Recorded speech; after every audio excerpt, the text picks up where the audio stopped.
Pag ang ginagamit kasi nila is splice, para makita nyo kung legit mga Kowarski, pagka ganito ginagamit nila, medyo ano kayo dyan, medyo alangan kayo dyan. Pero pag ang ginagamit nila mga Kowarski, ito, sigurado yan, mga legit na nag-wiring talaga yan mga Kowarski. Medyo ano kayo dyan, medyo... Ay! Ay! Hindi pala legit pag ganyan ang ginagamit eh. Hindi pala legit pag ganyan ang ginagamit eh. Alin? Alin? Yung ganyan. Yung ganyan. Tapong mo na to. Tapong mo na to.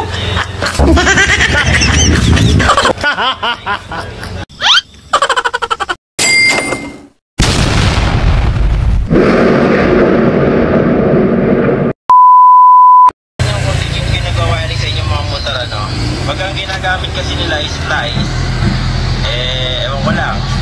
Sa mga motorcycle mga Kowarski hindi po sa bahay, okay?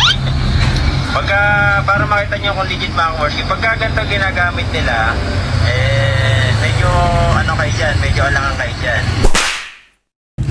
Alam nyo po mga idol, ano mang gamitin natin na tools, splice man yan, plier, vice grip, long nose, or ano pa mang tools yan. Pag magaling po tayong mekaniko, magagawa natin ng maayos ang ating trabaho. Ano mang tools ang ating gamitin. Oh, hindi siya napuputol, di ba? Depende kasi yan sa paggamit. Kapag magaling ka mekaniko, kahit anong klase ng tools ang hawak mo, kaya mong gawin yung trabaho. Yun. Kami na tayo na-encounter sa shop. Splice lang, okay na sa kanila. Ayan.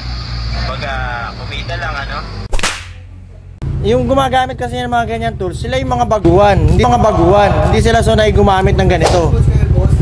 So yun, hindi po basihan ang paggamit ng ganung klase ng tools para maging masabi na tayo ay magaling na mekaniko. Nasa skills pa rin po talaga yan. Pero kung tutusin, mas mainam pa rin po talaga yung meron tayong proper tools. Yung pong pinapakita ni Idol na mga tools na pang cut ng wire, proper tools po yun para sa pag-wiring.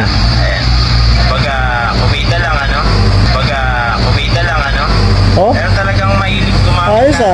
Ang hindi lang talaga maganda is yung mga sinasabi niya na parang pinapalabas niya. Como kapag walang proper tools, piniperahan lang, pera-pera lang, piniperahan lang yung mga customer. Mali naman yon dahil maraming mekaniko na hindi kayang bumili ng mga proper tools. Pero masasabi mo ng mga talented at talagang napakahusay naman talaga ng mekaniko. First sanay na sanay, obvious sa mag-wiring yun. Dahil pag kasi ganito gamit yung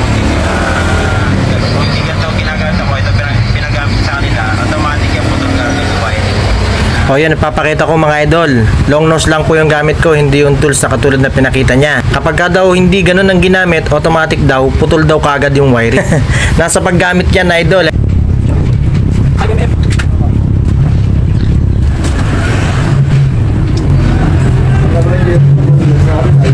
Hindi na puputol, di ba?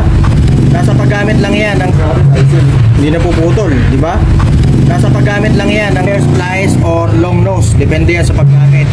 Kapag magaling ka mekaniko, kahit anong klase ng tools ang hawak mo, kaya mong gawin yung trabaho. Yun. Alright.